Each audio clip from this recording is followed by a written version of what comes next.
Welcome to knowledge ABC NCERT class 11 geography fundamentals of physical geography का chapter 1 geography as a discipline को आज हम पढ़ने जा रहे हैं। इस चैप्टर पहला चैप्टर है, तो इसमें ज्योग्राफी के बारे में बताया गया है।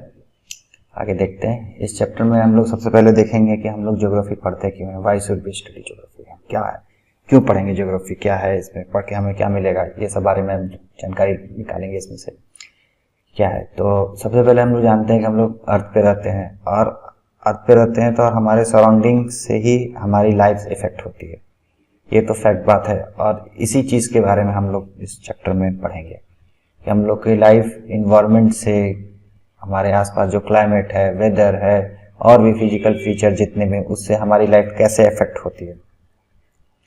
हम लोग अर्थ पे रहते हैं तो डिपेंड करते हैं, अपना लाइफ सस्टेन करने के लिए अर्थ के रिसोर्स पे डिपेंड करते हैं। अब ये रिसोर्स किसी भी तरह का हो सकता है।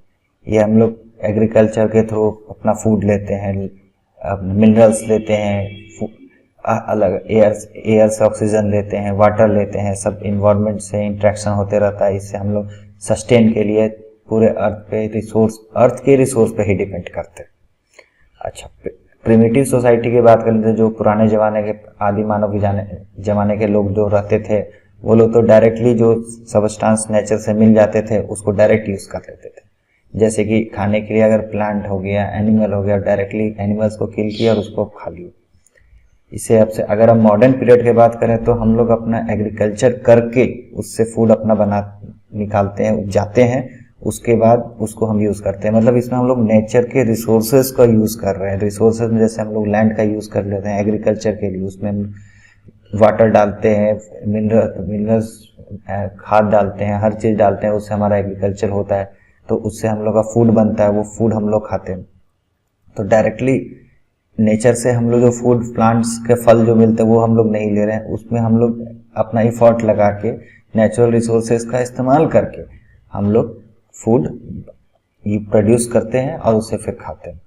आगे बढ़ते हैं तो वेदर कंडीशन जो है किसी भी जगह का, पूरे अर्थ में, पूरे कहीं पे भी जो वेदर कंडीशन है वो हम इफेक्ट करती है हम लोग की लाइफ स्टाइल पे। उसी तरह से जो फूड हैबिट है, अब इंडिया का खाना कुछ और है, अमेरिका का खाना कुछ और है।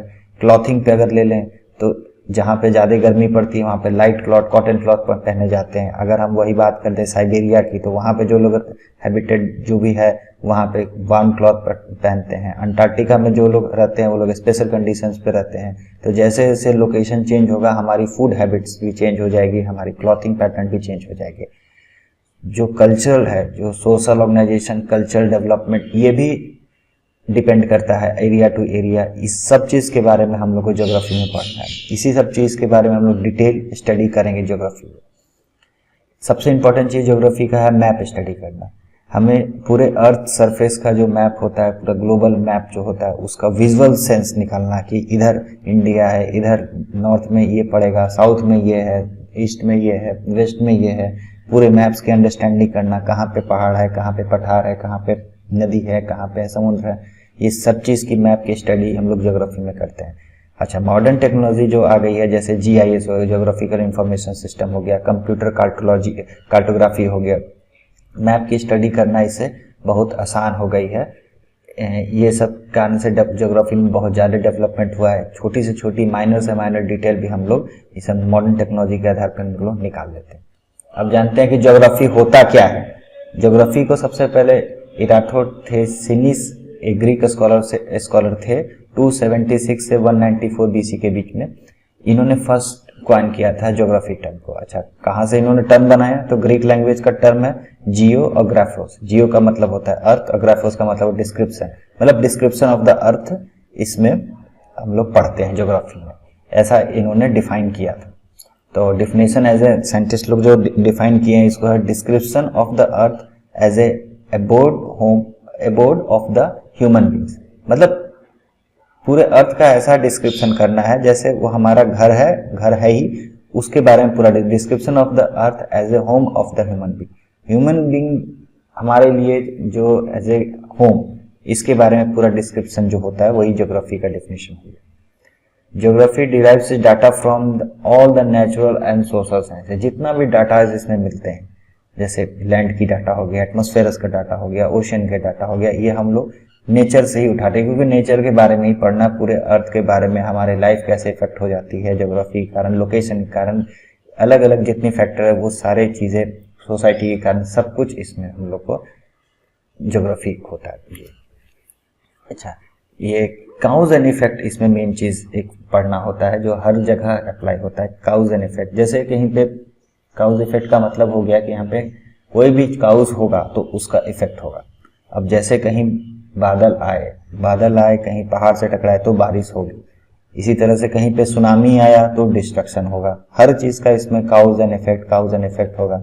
अगर सन और अर्थ का बात कर लें तो अर्थ अपने एक्सिस पे रोटेट कर रहा है, तो जिस साइड सन फेस्ड होगा अर्थ का सरफेस, उस साइड सन का एनर्जी पड़ेगी, वो साइड डे हो जाएगा, अपोजिट साइड नाइट हो जाएगा। तो काउज जैसे जैसे होगा उसका इफेक्ट भी पड़ेगा।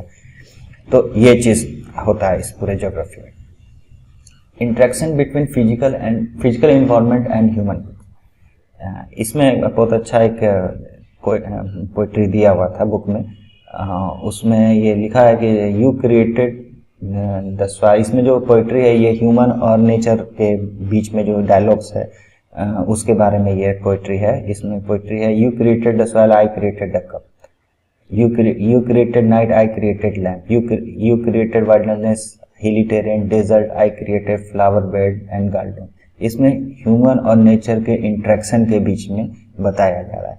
जैसे हमें नेचर से मिट्टी मिली, हमने उसे कप बना दिया, हमें नाइट मिली, हमने लैंप का आविष्कार कर दिया, हमें खेत खलिहान, जंगली टेरेन, हिली एरियाज, वाइल्डनेस, जंगली चीज़ें, डेजर्ट, ये सारी चीज़ मिले, हमने उसे फ्लावर्स बनाया, गार्डन्स बनाया। मतलब इंटरेक्शन बताया जा रहा है ह्यूमन बींग्स और इन्वायरमेंट के बीच में कि कैसे हम लोग अपने अर्थ को रहने लायक अपने हिसाब से पूरा बनाए। ये बहुत ही अच्छा पोएट्री है इसमें। Geography as a discipline concern with the 3 sets of question. 3 sets of mainly question इसमें बनता है। किसी भी टॉपिक को अगर हम लेके चलेंगे तो 3 सेट्स ऑफ क्वेश्चन हर एक पॉइंट से उठता है, व्हाट, वेयर एंड व्हाई। अब इसको एग्जाम्पल के साथ एक्सप्लेन करेंगे तो जैसे कि किसी भी एरिया का क्लाइमेटिक कंडीशन, तो क्या है, वहाँ का क्या क्लाइमेट है, कहाँ से कैसे इफेक्ट होता है और क्यों होता है, ये हर चीज़ में का इसमें फैक्टर आ जाता है। अगर कहीं पे ओशियन है तो ओशियन है उसके बारे में पढ़ना है, क्या है उसके बारे में, ओशियन है कितनी उसकी एरिया है, कितनी डेप्थ है, वो कहाँ से, पहले यहाँ पे ओशियन था कि नहीं था, ओशियन है तो इसका एग्जिस्टेंस कैसे हुआ, इसके बारे में, वेयर है कहाँ पे इसका पूरा लोकेशन हो गया, उसका वाई हो गया, उसके बारे में पढ़ना है। इस तरह से व्हाट, वेयर एंड वाई करके ये तीनों सेट ऑफ क्वेश्चंस लगते हैं किसी भी फैक्टर, ज्योग्राफिकल फैक्टर में, चाहे वो कोई सा भी इसमें पॉइंट हो। अब ब्रांचेस ऑफ ज्योग्राफी देख लेते हैं। इसमें सिस्टमेटिक अप्रोच पहला है। तो सिस्टमेटिक अप्रोच का मतलब ये हो गया कि as a earth, as a holistic, पूरे ग्लोब को, पूरे अर्थ को एज ए सिंगल एंटिटी मान के फिर उसके बारे में एक एक पार्ट करके इसमें डिस्क्राइब करके इसमें पढ़ा जाता है। Alexander von Humboldt German geographer थे। उन्होंने 1769 से 1859 के बीच में थे ये, इन्होंने ये सबसे पहले ये अप्रोच बनाया था और अभी भी ये चल रहा है। तो पहला इसका ब्रांचेज में पहला हो गया physical geography. Physical geography book भी है तो इसमें फिजिकल ज्योग्राफी के बारे में पढ़ना है। तो फिजिकल ज्योग्राफी पहला पार्ट में जो है उसमें जियोमॉर्फोलॉजी पढ़ते हैं। जियोमॉर्फोलॉजी का मतलब हो गया कि लैंड फॉर्म से रिलेटेड। अब कहीं पे हिली टेरेन है, कहीं पे पठार है, कहीं पे मतलब लैंड फॉर्म्स कैसा है उसके बारे में अगर पढ़ाई हो रही है तो वो जियोमॉर्फोलॉजी में आ गई। फिर क्लाइमेटोलॉजी, क्लाइमेट से रिलेटेड है तो क्लाइमेट से रिलेटेड जो भी होगा तो वो इसमें आ जाएगा। एटमॉस्फेयर कैसा है उस जगह का, वेदर कैसा है, क्लाइमेट कंडीशन कैसा है, इसमें एटमॉस्फेयर के बारे में, क्लाइमेट कैसा है, मानसून क्लाइमेट है कि ट्रॉपिकल क्लाइमेट है कि कैसा क्लाइमेट है, जो भी है ये सब कुछ क्लाइमेटोलॉजी में पढ़ते हैं। उसके बाद हाइड्रोलॉजी, हाइड्रोलॉजी में हो गया कि वाटर रिलेटेड।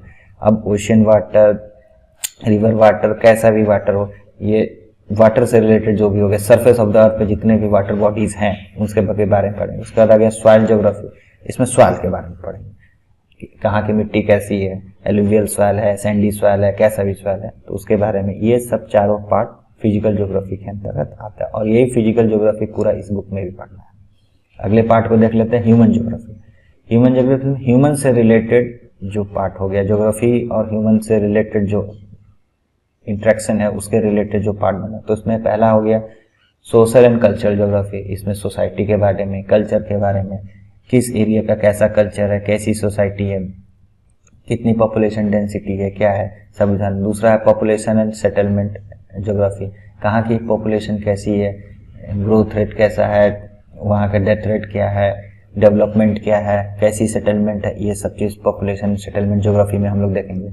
अगला पार्ट हो गया economic geography, economic activities particular area में ह्यूमंस के द्वारा कैसी हो रही है, ज़्यादा है, कम है, इंडस्ट्रियल एक्टिविटी है कि बिजनेस एक्टिविटी है कि प्राइमरी एक्टिविटीज़ है, किस तरह की एक्टिविटीज़ वहाँ पे हो रही है, तो वो पूरी एरिया की इकोनॉमी से रिलेटेड जो है वो भी हम लोग पढ़ेंगे इकोनॉमिक ज्योग्राफी में। हिस्टोरिकल ज्योग्राफी, पर्टिकुलर एरिया की हिस्टोरिकल जो ज्योग्राफिकल जो डेवलपमेंट हुई है वहाँ, पहले की वहाँ ज्योग्राफी कैसी थी, कैसी ज्योग्राफिकल टेरेन थी, क्या थी, अभी पहले वहाँ पे नदी थी, अभी सूख गई, क्या है, ये सब हिस्टोरिकल ज्योग्राफी में। पॉलिटिकल एंगल इसमें देखेंगे ज्योग्राफी का, ज्योग्राफी से रिलेटेड जो भी पॉलिटिकल एंगल आ जाएगा और पॉलिटिकल इवेंट क्या क्या हुआ वहाँ पे, तो वो सब पॉलिटिकल ज्योग्राफी हम लोग देखेंगे। थर्ड पार्ट है बायो ज्योग्राफी, इसमें सब पार्ट्स हो जाएंगे। प्लांट ज्योग्राफी, प्लांट ज्योग्राफी में हो गया जैसे कि नाम से क्लियर है, प्लांट के बारे में पढ़ेंगे, जितना भी नेचुरल वेजिटेशन है, किस तरह के पेड़ हैं, कहाँ घास उगते हैं, कहाँ पेड़ हैं, कहाँ किस तरह के किस किस वैरायटी के पेड़ उगते हैं, किस किस हाइट पे कैसे कैसे पेड़ उगेंगे, वो सब प्लांट ज्योग्राफी में जाएंगे। जू ज्योग्राफी, जू ज्योग्राफी में हम लोग जैसे प्लांट ज्योग्राफी में एनिमल के बारे में पढ़े, जू ज्योग्राफी हम लोग प्लांट ज्योग्राफी में प्लांट के बारे में पढ़े, जू ज्योग्राफी हम लोग एनिमल के बारे में पढ़ेंगे कि कौन सा एनिमल का कहाँ हैबिटेट है, कहाँ पे कैसे एनिमल्स पाए जाते हैं, क्यों पाए जाते हैं, वो सब बारे में डिटेल पढ़ेंगे। उसके बाद अगला पार्ट आता है इकोलॉजी और ecosystem, scientific study of habitat, particular जो भी प्लांट्स एनिमल है उसकी पर्टिकुलर एरिया पे कैसी उसकी हैबिटेट, कैसे रहते हैं, क्या रहने का स्थान है, कितनी पॉपुलेशन है, क्या, ये सब बारे में इकोलॉजी इकोसिस्टम के बारे में पढ़ेंगे। इन्वायरमेंटल ज्योग्राफी लास्ट पार्ट हो गया, इसमें इन्वायरमेंटल प्रॉब्लम जो भी हो गया, air pollution, water pollution, noise pollution related जितना भी फिनोमेना, प्लस इसमें जितनी ट्रीटियाज हुई हैं वो सब इन्वायरमेंटल ज्योग्राफी पर। तो पहला था systematic approach branches of geography का, ये दूसरा पार्ट है रीजनल अप्रोच। रीजनल अप्रोच में पर्टिकुलर एरिया के बारे में हम स्टडी करेंगे और उसके बारे में एकदम डीप चलेंगे। वो होलिस्टिक अप्रोच था पूरे ग्लोब के बारे में, ये पर्टिकुलर एरिया के बारे में और पूरी डीप उस एरिया के बारे में पढ़ें। कार्ल रिटर ने सबसे पहले इसका अप्रोच को बनाया था और 1779 से लेकर 1859 के बीच में, ये भी जर्मन ज्योग्राफर था।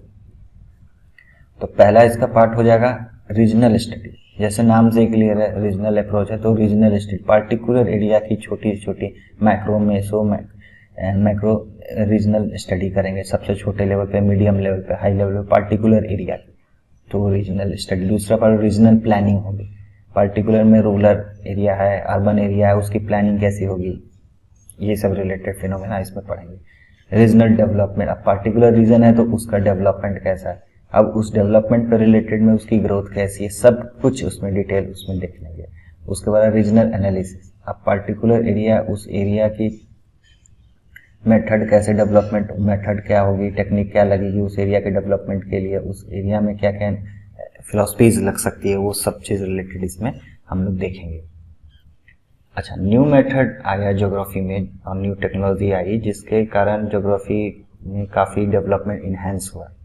पहले जैसे मैनुअल कार्टोग्राफी मतलब हो गया मैप स्टडी, तो अब ये ट्रांसफ़र हो चुका है कंप्यूटर कार्टोग्राफी में। अब कंप्यूटर के द्वारा मैपिंग की जाती है, इससे काफ़ी ह्यूज डाटा इसमें आराम से इसमें हैंडल किया जा सकता है। दूसरी टेक्नोलॉजी आ गई GIS, geographical information system, particular area की पूरी ज्योग्राफिकल इंफॉर्मेशन सिस्टम सैटेलाइट के द्वारा ये निकाली जा सकती है। इसमें सैटेलाइट, कंप्यूटर, सुपर कंप्यूटर सबके हेल्प से ये पूरा कंप्यूटराइजेशन हो चुका है इस ज्योग्राफिकल हर एक मॉडल का, तो इसमें GIS का बहुत ज़्यादा हेल्प होता है। उसका GPS जो टेक्नोलॉजी आ गया, ग्लोबल पोजिशनिंग सिस्टम, इसमें एग्जैक्ट लोकेशन हम लोग देख सकते हैं, पर्टिकुलर मिनरल है क्या मिल रहा है, क्या है, पर्टिकुलर लोकेशन इसमें हम लोग ट्रेस कर सकते हैं सैटेलाइट की हेल्प से। टेक्नोलॉजी आने से हो गया कि हमारी कैपेसिटी बहुत इनहांस होगी, बहुत बड़े से बड़े एरिया को हम लोग बहुत ही आराम से इसको अंडरस्टैंडिंग इसकी बढ़ा सकते हैं। ये सब न्यू मेथड इसमें आई है। तो अगला देखते हैं मल्टीपल चॉइस क्वेश्चन। इसमें which of the following scholar coined the term geography, तो ज्योग्राफी क्वांट किसने किया, इराथोथेसिनिस ने किया। ठीक है। Which of the following feature can be termed as physical feature. Physical feature मतलब कि जो नेचर में फिजिकल फीचर क्या है, तो पोर्ट है, पोर्ट तो ह्यूमन मेड होता है, मैन मेड होता है। रोड भी आदमी बनाते हैं, वाटर पार्क है ये भी आदमी बनाते हैं। प्लेन जो यहाँ पे प्लेन की बात हो रही है, जो नेचुरल प्लेन, जैसे गंगेटिक प्लेन, गंगा का प्लेन हो गया, इंडस प्लेन हो गया, इस तरह का जो प्लेन हो गया, ब्रह्मपुत्रा प्लेन हो गया, तो ये जो प्लेन्स है इसकी बात हो रही है, तो यहाँ पे नेचुरल फिजिकल फीचर में प्लेन्स हो जाएंगे। अगला क्वेश्चन है, make the correct pair of the following column and mark the correct option. Match करना है और जो करेक्ट ऑप्शन है उसको देखना है। तो मेट्रोलॉजी, मेट्रोलॉजी किसकी स्टडी होती है, तो क्लाइमेट से रिलेटेड हो गए। दूसरा डेमोग्राफी, तो ये पॉपुलेशन ज्योग्राफी के बारे में हो गया। सोशियोलॉजी, सोशल ज्योग्राफी के बारे में हो गया। पेडोलॉजी, सॉइल ज्योग्राफी, सॉइल की स्टडी को पेडोलॉजी कहते हैं, तो ऑप्शन डी हो जाएगा इसका। Which of the following question related to cause effect relationship. Cause effect relationship में जो टाइम पीरियड को उसमें दिखा रहा है कि कुछ भी होगा तो उसका जो काउज कुछ भी हुआ तो उसका जो इफेक्ट होगा तो एक पार्टिकुलर टाइम लेता है इसमें, तो वो व्हेन हो जाएगा, इसमें टाइम से रिलेटेड हो गया। विच of the following discipline attempt temporal synthesis. Temporal synthesis में कौन सा होता है कि पार्टिकुलर एरिया में क्या हुआ था, तो हिस्टोरिकल अप्रोच होता है इसमें, इसका आंसर हिस्ट्री हो जाएगा। Thank you.